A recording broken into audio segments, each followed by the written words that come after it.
Hi, Elaine. We're going to start our session on flipped learning, and we're going to start with the topic simultaneous equations. We've had some experience with equations in the past, but we're now going to extend your knowledge and look at this part of algebra. Simultaneous equations is a really great topic, and what we're going to go through now is a step-by-step process to enable us to solve it. Simultaneous equation, simultaneous, two equations happening at the same time. So you've got 5x plus 2y equals 9 and 4x plus 3y equals 10. Whenever we have a simultaneous equation, the first thing we've got to do is label our equations. We're going to label this equation, equation 1, and this one, equation 2. Now at the moment I can't solve it because I've got different variables, I've got x's and I've got y's. To enable us to solve this simultaneous equation, I want to eliminate one of the letters. The letter we are going to choose to eliminate will be the y's.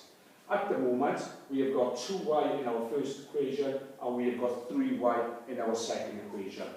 I want to make them become the same, so I've got to look at the lowest common multiple. The lowest number, 2 and 3, both multiply into is 6.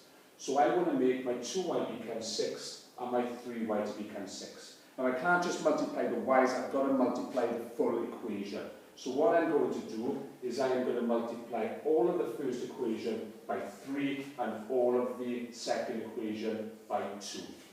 So multiplying all of the first equation by 3, 3 lots of 5x is going to be 15x, 3 lots of 2 is going to be 6y, and then 3 nines are 27. Multiplying all of the second equation by 2, 2 lots of 4x is going to be 8x, I'm going to have 6y, 2 times 10 is 20. I'm now going to relabel these equations. They're not equation 1 or equation 2 anymore. This is now going to be equation 3, and this is now going to be equation 4. I've got the numbers in front of my y's the same, so I'm now able to eliminate them.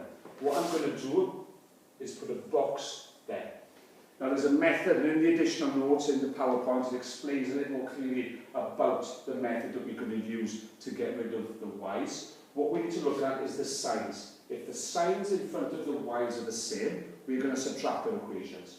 If the signs in front of the y's are different, then we're going to add our equations. The signs in front of our y's should are both positive, so what we're going to use is the SSS method called sign, same, subtract.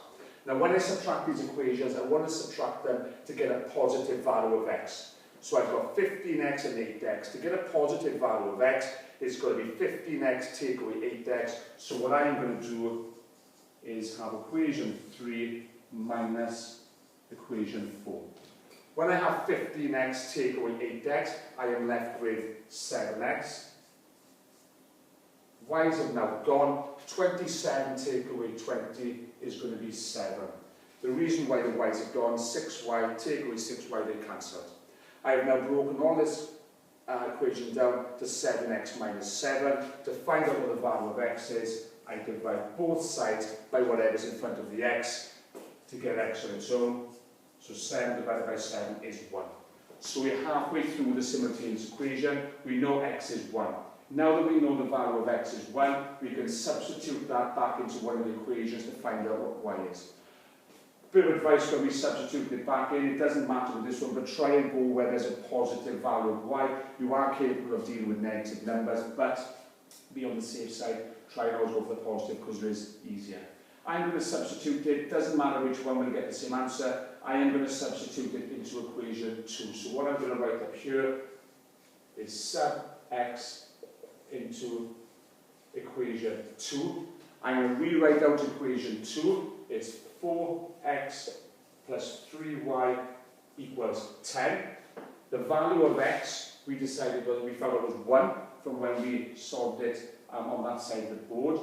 So now we can substitute that into an equation. 4x, we know there's a multiplication sign missing, so 4x means 4 times 1. So I'm going to put that in brackets. We have 4 times 1, and then the rest of the equation stays the same. Work out what 4 times 1 is. 4 times 1 is going to be 1 plus 3y equals 10. Keeping my equal signs lined up so it's nice and neat and we don't make any mistakes. I want to get a 3y on its own, so our 4 becomes a negative and we're going to subtract that from the 10. 10 take away 4 is going to be 6, so I'm left now with 3y equals 6. as we do at the end of any equation, we divide both sides by what's in front of the letter. So I'm going to divide both sides by 3, 6 into 3 twice. So my solution for our simultaneous equation is y is 2 and x is going to be 1. And if I substitute that back into the original equation, then I will get 9, because 5 times 1 is 5, 2 times 2 is 4, add them together is 9. So that's the first one. Have a look at the notes to go with it, and then there'll be 2 more up there on the website for you to have a look as well. Thank you.